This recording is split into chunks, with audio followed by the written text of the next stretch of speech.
Welcome to Math 31. This is the continuation of the lesson on the introduction to the derivative. And we're going to be looking at, first off, the geometric representation of y equal f at x and y equal f prime at x. That should be, prime looks like it's backwards to me. Fix it up. And get a look at the graphs for these. And this is tricky business, or can be. Those of you taking some physics courses would be used to this illustration. But this will, if you haven't done that before, then it will be brand new. It makes sense. You just have to be very careful with it. So the very first illustration is this is y is equal to f at x. And I've described it as just y equal f at x, but a couple things. This is a quadratic function that's opening down, but this is also could be considered a ball is tossed vertically into the air.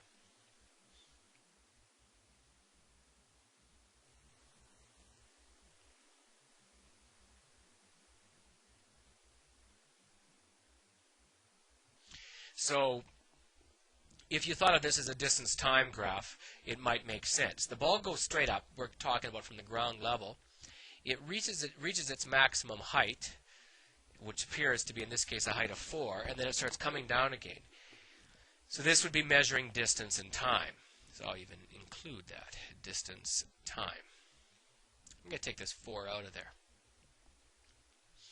And when we're going to draw in the derivative, we have to be aware of a couple things. So here's f prime at x.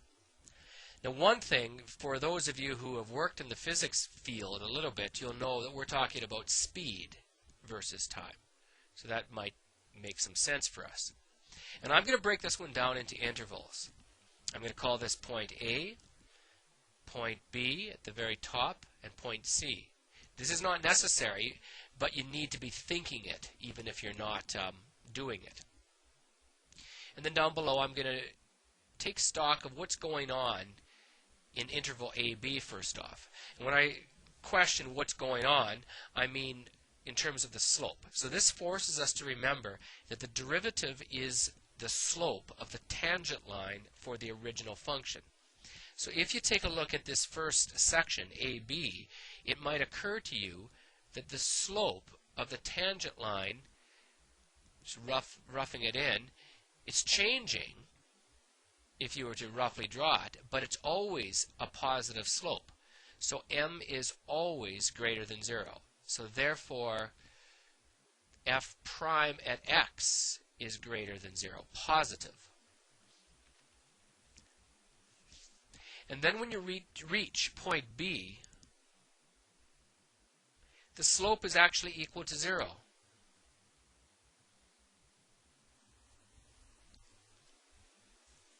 So the slope of the tangent line is 0. So f prime at x equals 0. And then interval BC, the slope of the tangent line is going to be negative at all points, changing. It's not constant, but it will always be negative. So f prime at x is less than 0.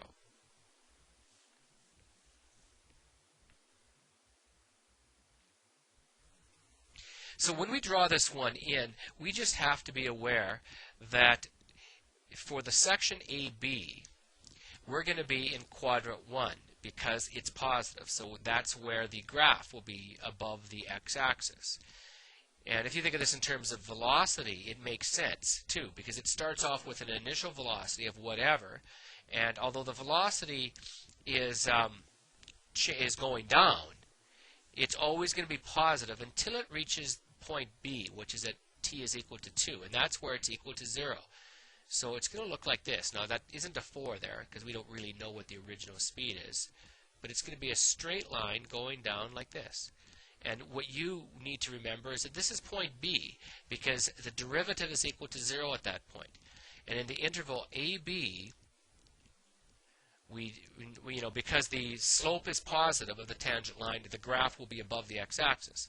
And then from BC, it'll be the other way around. It'll be negative. And that is a perfect speed-time illustration of it. start with a positive velocity. The velocity is reducing until at the very top of the curve it's equal to 0, point B, and then it continues going, but this velocity is now downwards in direction. So therefore the speed, or the velocity, will be below the x-axis. Let's take a look at some illustrations of this. So what I've got here is just a few graphs to illustrate the tangent lines. You see that this is the pattern of them. Changing, but always positive or negative.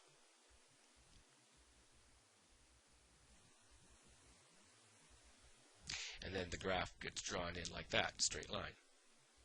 A little better than what I have. Now let's take a look at this one, y equal f at x and y equal f prime at x. And I'm going to begin with these putting in intervals, a, b, c, and d, and what have you. Doesn't really matter where we start the a, but I'll go there.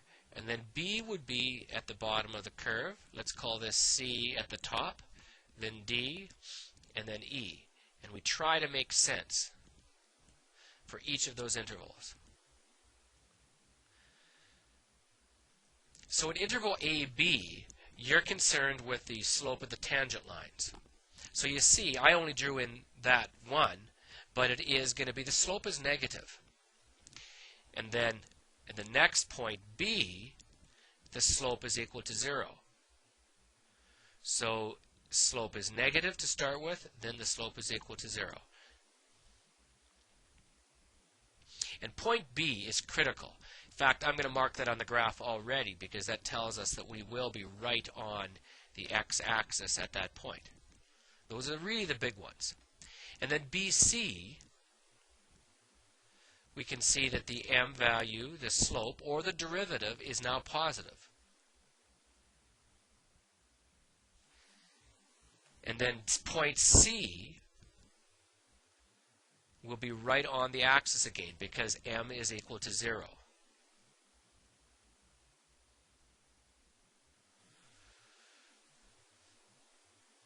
And then keep on going to CD, and you see, you get the idea. CD, m is negative.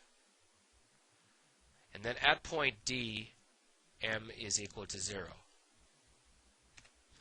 So that is occurring, it looks like at 2, so that's D.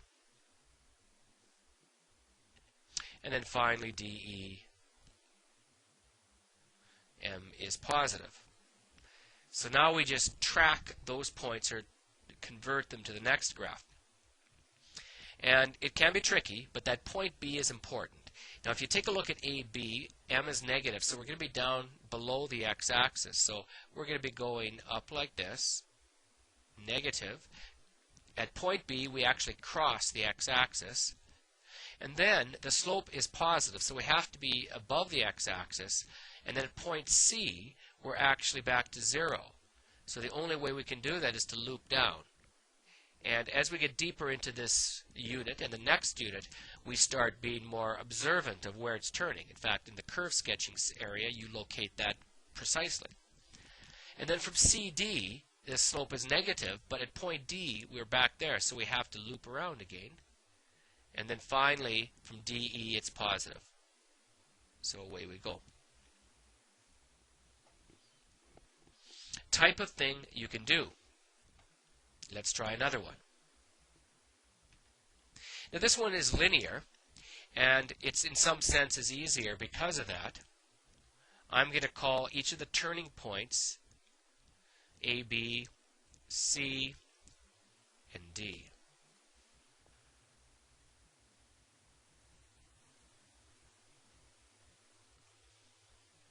So for interval AB, and by the way, stop me at any point and go through this on your own and then compare your answer. You'll see that m is positive, and it's also constant.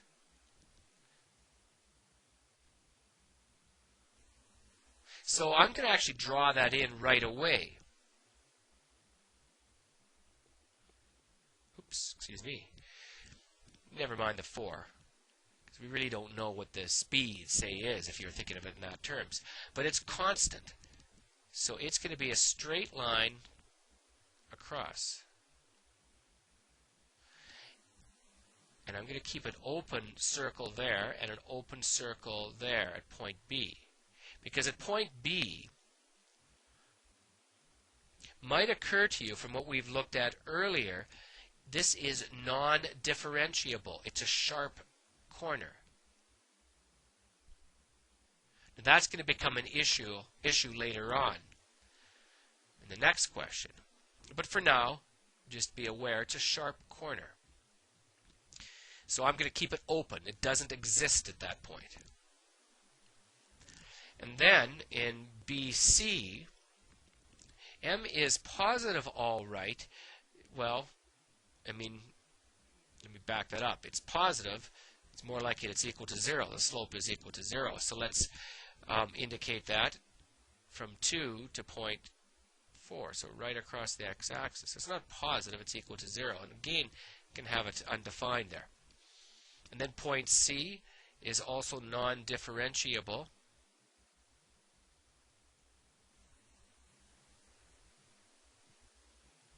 Sharp corner. So that's why I've got the open circles. And then CD, M is negative,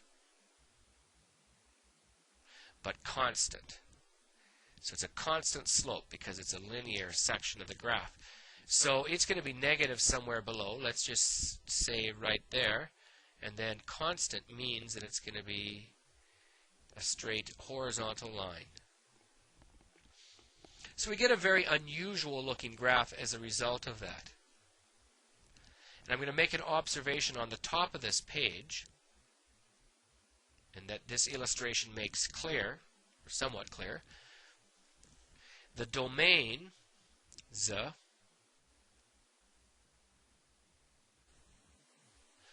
of y equal f at x and y equal f prime at x may differ.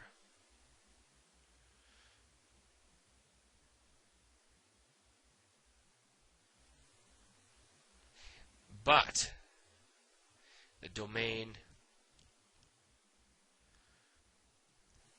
of y equal f prime at x is a subset of the domain of y equal f at x.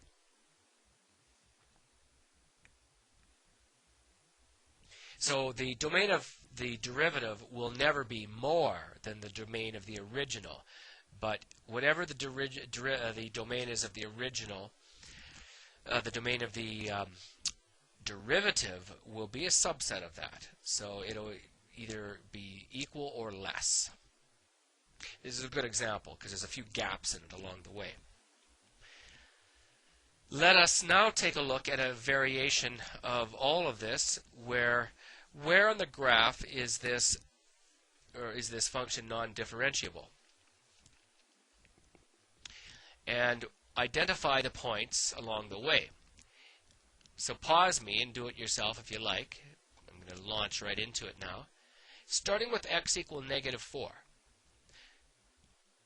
I am going to argue that it is non-differentiable here. And this will throw people off. But it is non-differentiable because there is no left-hand limit.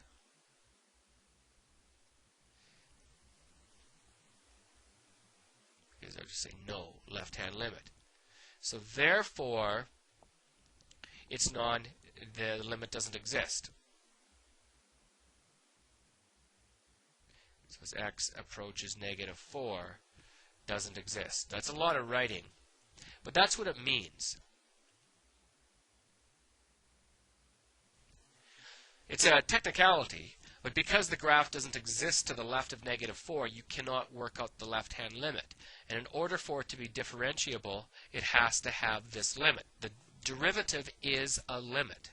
So therefore, you cannot work out the slope of the tangent line at x equal negative 4. Next point of interest is x is equal to 4. So this is a point of discontinuity. So we're using the properties, left-hand and right-hand limits, the properties of discontinuity as well. If there's a gap in the graph, there's no way that you can take the derivative of it. And then x equals 7 right there, I'm just going to say that this is a sharp corner, and therefore it can't be differentiated.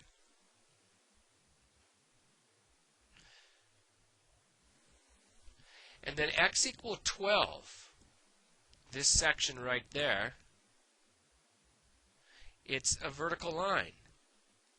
And this was one of the points that we had on the previous lesson, is that functions are they're not even functions.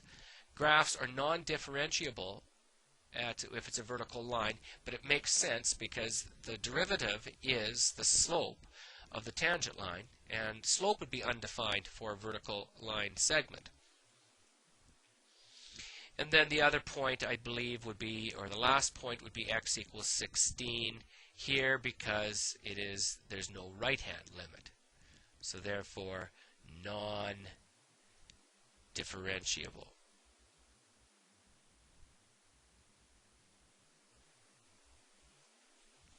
So that's how you have to approach these ones.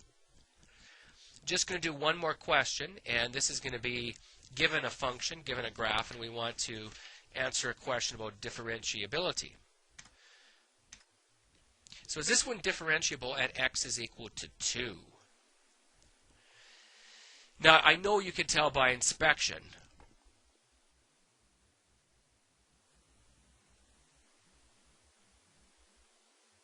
And that's because it's a sharp corner at x equal 2.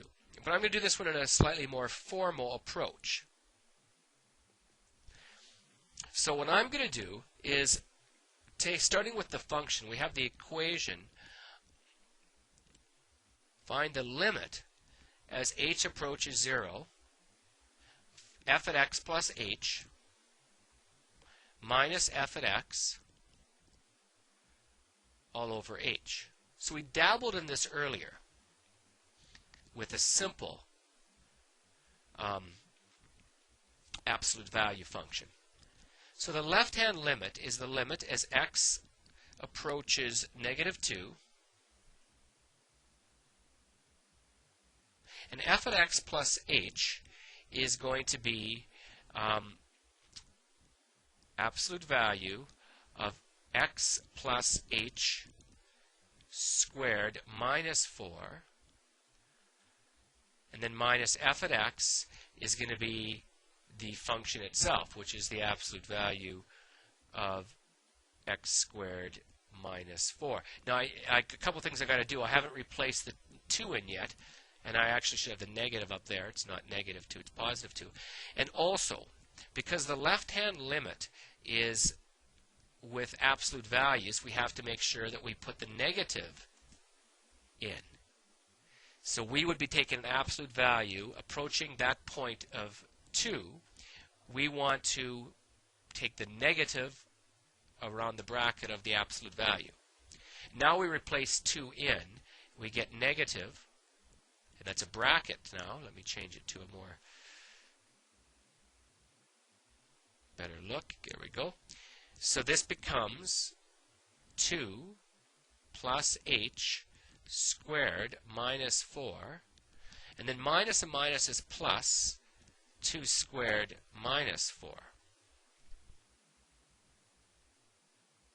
over h. So we're taking the limit, and then this gives us negative 4 plus 4h plus h squared minus 4, and then plus 4 minus 4 is 0.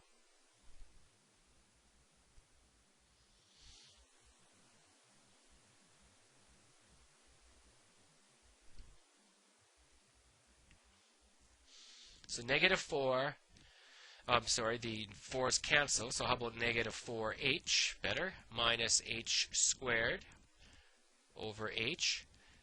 Factor out the h, and you'll get negative 4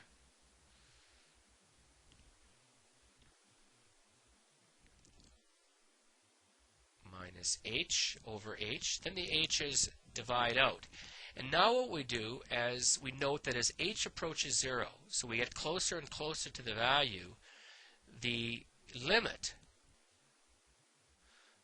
of this function, boy, I'm having all sorts of problems today writing things where they're supposed to be, as we approach it from the left side, is just going to be, replace the h with 0, it's going to be negative 4. So the slope is approaching negative 4. And then we do the same thing with the right-hand limit. So the limit of this function as x approaches 2 from the right. So we can go directly to the f at the point with the brackets. Now it's going to be the positive bracket of it, so 2 plus h squared minus 4 minus 2 squared minus 4 all over h. And if you do the cleaning up on this one, we'll get the 4 plus, we've been here before, 4h plus h squared minus 4, and then minus 0 over h. So this is going to take us to h, exactly where we were before. When you factor out the h's, you'll have 4 plus h, except the signs are different, over h. And now as h approaches 0, h gets smaller and smaller, then the limit of this function is equal to positive 4. So what we end up noticing is, and this is x approaches 2 from the right, that the left-hand limit does not equal the right-hand limit, so therefore the limit as x approaches 2 doesn't exist.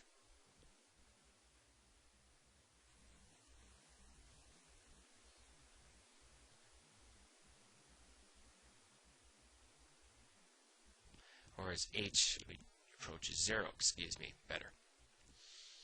Always switching from your x's to your h's here. So the actual limit would be, as you approach 2, would exist, but as h approaches 0, it does not. So what this implies, and basically out of space, is it is non-differentiable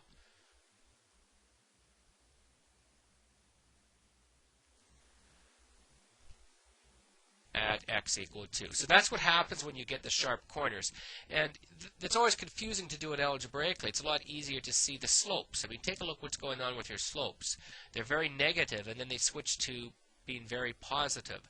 And that's why the sharp corners never work, because you are getting not a smooth curve, a transition where the slope is changing or anything.